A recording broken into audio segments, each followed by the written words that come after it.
सबसे पहले तो आप सभी देख सकते हैं कि यहाँ पर कुहेसा कितना ज़्यादा है भाई। सुबह सुबह का मौसम है और काफ़ी ज़्यादा सुहाना मौसम भी है।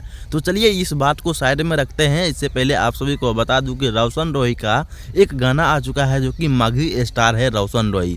बता दूं कि ये गाना काफ़ी ज़्यादा अश्लील है। गाने का नाम है, आप लोग को गाने का नाम से ही पता चल जाएगा कि ये गाना कितना ज़्यादा अश्लील है। और गाने का नाम है रंगवा त्रिभुज में लगल के गे। जी हाँ दोस्त, आप सभी को बता दूं कि ये गाना जो है किस पर आधारित है, रंगवा त्रिभुज में लगल के गे। त्रिभुज किसको कहते हैं भाई, क्या कहना चाह रहा है रोशन रोही। आप सभी को बता दूं कि इस गाने में लिखने वाले इंसान खुद ही रोशन रोही है।